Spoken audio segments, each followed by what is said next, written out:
Hi and welcome back to Classic MGB.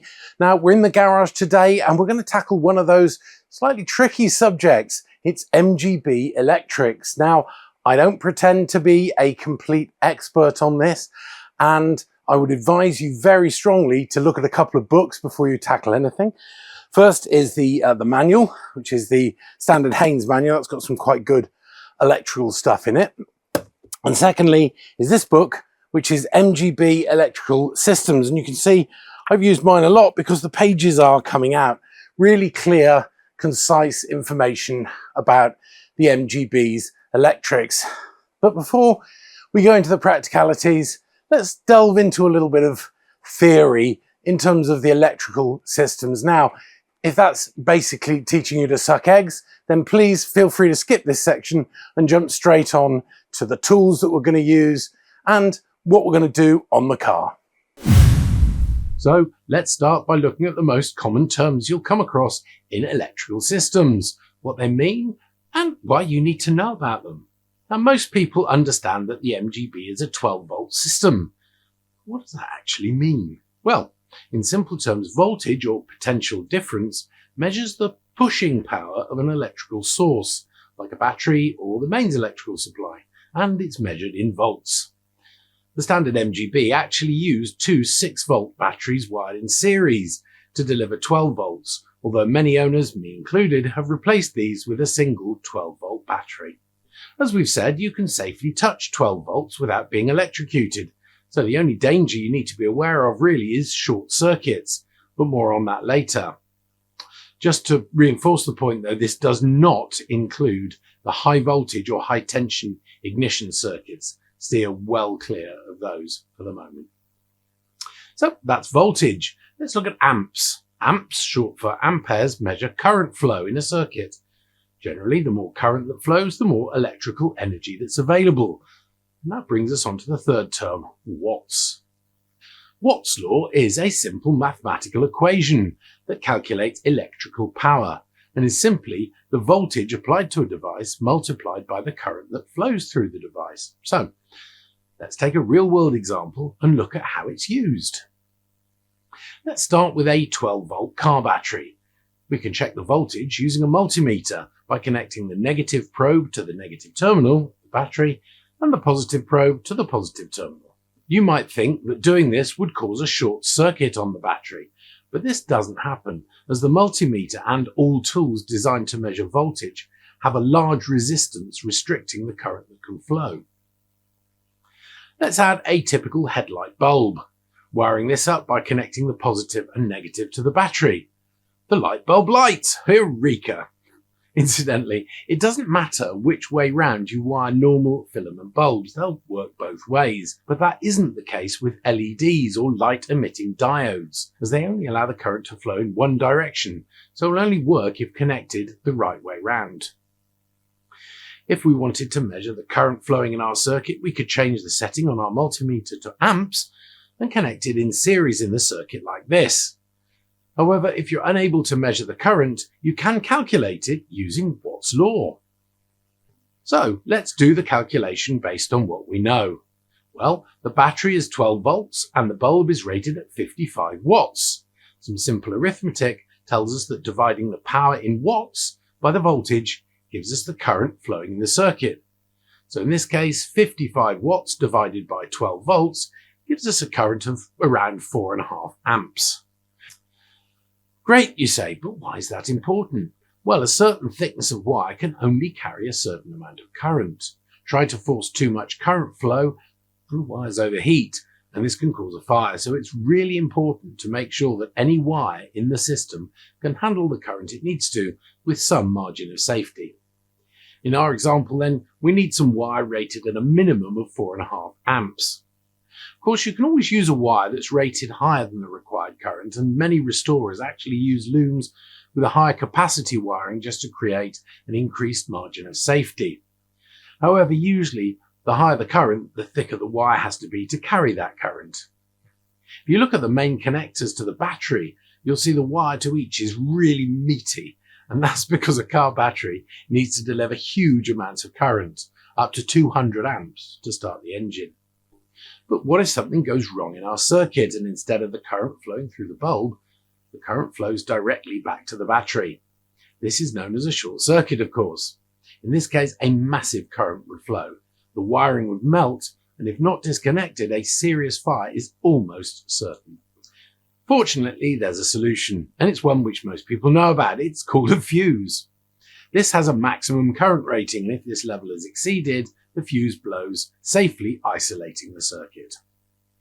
Now, modern car electrical systems are much more complex and have loads of fuses protecting their various circuits, but the MGB has to make do with just a handful. This means that one fuse has to protect several circuits, which is fine, as if any of the circuits draw too much current, the fuse blows. However, it also means that a fault on one circuit can result in other seemingly unrelated things not working. For example, on the MGB, one of the fuses in the fuse box protects both the horn and the interior lights. So if that fuse blows, then both of those things wouldn't work. This can actually make diagnosis easier because if both devices were out of action, you'd naturally check the fuse first, as it's unlikely that both would fail at exactly the same time. Circuit diagrams are useful to work out what fuses protect which items, and this is detailed in the manuals as well. So let's go back to our simple headlight circuit and add a switch so we can switch the bulb on and off when needed. And that's it. Our simple circuit is complete. And this circuit is more or less the same for all electrical devices on the car. Now this simple circuit requires two connections to the battery, one to the positive terminal and one to the negative. But car electrical systems don't need this, well, at least not directly, that is. And that's where the term positive and negative earth come in. This is not to be confused with the safety earth in a house electrical system, which is completely different. In the automotive world, negative and positive earth just means that the system makes use of the fact that, in most cases, the whole car body is metal and therefore conducts electricity. So, if we connect one terminal of the battery to the car's body, effectively the entire body becomes the relevant terminal of the battery. Unsurprisingly, positive earth just means that the positive terminal is connected to the body, whilst negative earth means that the negative terminal is connected to the body. Pretty much all cars are now negative earth these days, and even the MGB changed from positive to negative earth in 1967. One really important part of fault finding is being familiar with a circuit diagram. So let's show how our circuit would look on a circuit diagram. Of course, the real MGB diagram looks a lot more complicated, but it's really just a lot of simple circuits on the same page, and every wire is color-coded. So it's relatively simple to trace which wire belongs to each circuit. Now, the majority of electrical fault finding is tracing whether or not a voltage is getting to a device, and whether it also has a suitable earth. Let's take an example of a fault on our fictional headlight circuit. It's a fault I've actually had in the past. Now, assuming the bulb is okay, the chances are that the voltage is not getting to the bulb, or possibly not getting back to the battery on the negative side. This means we need some way of checking that there is a voltage getting to that bulb, or even better, what that voltage is. So how do you go about measuring a voltage, or at least checking whether a voltage is there? Well, there's various tools, and as you can see, I've got quite a selection here. Now, the most simple one is this, which is basically a crocodile clip on one end and like a pointed thing, proby thing on the other end. And all you do is you connect that to the negative and point this to a positive, sort of 12 volt positive, and your light will show. So you can see whether you've got a voltage there, but you don't really know what it is. The next tool we have is this one. It goes along the same lines as the one we've just seen, which is a sort of garage-based tool. This is a very portable, exactly the same principle though. It's got a croc clip, which you connect somewhere to the car, i.e. the negative, and put this on the positive. Very, very handy, very compact. It's part of the MGOC, the MG Spares tool roll, so that's how I've got that one. So the next tool we have is this one, which is basically exactly the same as the probe with the bulb. It's still got a croc clip to go onto the negative, but this time instead of just a bulb, inside the handle. It's got a little voltage display so you can see what the voltage is. That can sometimes be quite useful. If you get some sort of resistance, if you're not getting quite 12 volts, you might find there's a bit of a bad connection or some sort of resistance which is causing problems. So that gives you a little bit more than the basic bulb systems. Now, moving up to the top tool for diagnosis on this sort of car is a multimeter. Now, this multimeter I bought on Amazon. All the products you see here are linked in the description below, and they are affiliate links, so it pays me a few pence if you decide to order through those links. Anyhow, back to the multimeter. This does all kinds of things. Hopefully you can see that on this high overhead camera, but it'll do voltages, it'll do current, it'll do, in fact, it'll even do temperature. It will also do continuity, which is something we'll come on to a little bit later. So you can just switch it to volts, and you see that beeping, and then it's pretty much the same. The black goes on the negative and the red goes on the positive, and it'll show the exact voltage on the multimeter. So that's it in terms of tools. Let's get into the car and actually use some of them. So here we are, we're under the bonnet. Now, first things first, remember I mentioned about the ignition circuits? That's the big wires going onto the spark plugs, going onto the distributor, and most importantly, coming off the coil. Hopefully you can see that on this camera. That generates very high voltages, so we're not going to tackle those today because you could get quite a belt off them, so don't go anywhere near those. So let's have a look at the 12 volt system. Now, got a wiring diagram here, and I'm going to concentrate on the fuse box. So the fuse box has, by the looks of things, 4 fuses, 2 of which are ignition controlled and 2 aren't. So let's see if we can work out which ones are ignition controlled. Obviously the ignition is switched off. So here we go. I'll use the basic light system first, as you've seen that before. So we'll put that onto a good earth. So let's clamp that onto the car somewhere. I'm just going to take the cover of the fuse box off, and we're just going to look for a light. So top fuse, no. Second fuse, no. Third fuse, no. The fourth fuse, yes, okay. That's clearly a 12 volt. Now that is independent of the ignition. Sort of things you'd use that for would be the lights, the hazard warning, and maybe if you've got a memory radio, you'd need a feed into that radio to stop the preset radio stations getting lost if it was an electronic one. So that's using the light, and obviously using the other light, the little portable one. I'll quickly show you that. So it's exactly the same process. Just put the fuse box down, out of the way, don't want to lose that. So what we'll do is we'll just plug that onto our negative and just probe our positive. So I won't bother going to all of them. Boom, and you can see the light. So that's useful to show that there is some sort of voltage there. Struggling to get that one off. So the next stage could be if you want to check what the voltage actually is. And that's where we use this tool. So what we'll do is just do exactly the same. Slightly fiddly with the accelerator cable in the way, but there you go. Can't quite get that on there. There we go. That's on there. So hopefully I'll just see with that camera you can see what's going on, and we'll just put it on that side and you can see 12.4 volts. So that's fine. So this is a very useful tool if you just want a basic voltage to trace that through the system. And that's the sort of thing that you would do if, for example, you had a light that was not working. You'd trace to make sure that you could get a positive feed all the way to that light. And then the light, if it's still not working, it could be the bulb, or it could be the other side of the circuit. In other words, where the other side of the bulb connects into the negative or the body of the car. So that's where it could be. And in fact, with my spotlights, I do find a lot of the time the earth gets corroded. So that's basic fault finding. You can use this little pen or a multimeter, or in fact even the light, to check whether you're getting voltages at various points, and just sort of go around the car. And there's no damage that you can do. There's no damage at all because this will measure voltage. Now, one other little tip before I go, if you want to disconnect your battery, which terminal do you disconnect first?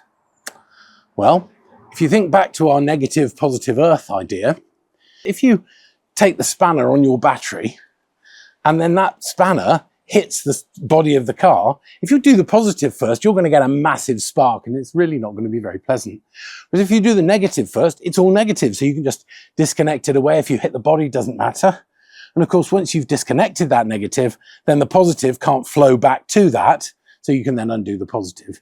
Of course, if you've got a positive earth vehicle, then it's the opposite way around. But that's just one of my little top tips that may sound obvious, but perhaps you know why now. So that's really basic electrical fault finding. And as we go through, I'm planning to do a few more videos on sort of things that have gone wrong with this, because it does sometimes baffle you, to be honest. Some of these circuits, for example, with only 4 fuses, you kind of half the car is done on one fuse, half the car is done on the other, and you can actually see that on the wiring diagram. But we'll go through that sort of in future videos as problems occur. Now, one of the biggest problems I actually find with the MGB electrics is kind of corroded contacts. So these fuses, for example, they're not very good contacts. So what I often have to do is take the fuse out and just use a little bit of emery cloth or wet and dry paper just to sand the contact down a bit, and then squeeze them a little bit just to get a good contact from the fuses.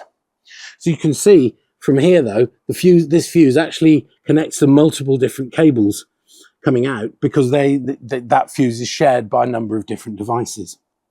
The other thing, of course, to remember is there are other fuses that are sort of hanging about here. There's one for the wipers, there's one for the spotlights, there's one for the headlight relays. So gradually over the years, a lot of owners will have put extra fuses in just to offer a little bit of extra protection, because as we've seen, without a fuse, things are a little bit dangerous.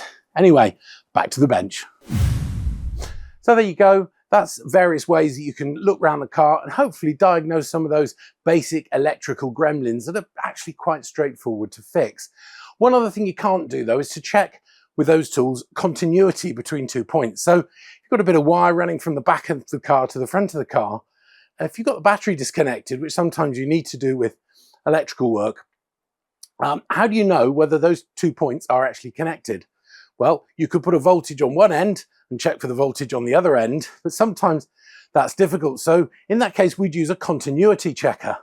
And this multimeter I was talking about earlier has continuity checking on it. So let me show you how that works. So we'll set the meter to continuity like that and check by just connecting the 2 probes together that we're getting continuity. That's good. So I'm going to use it on this fuse here.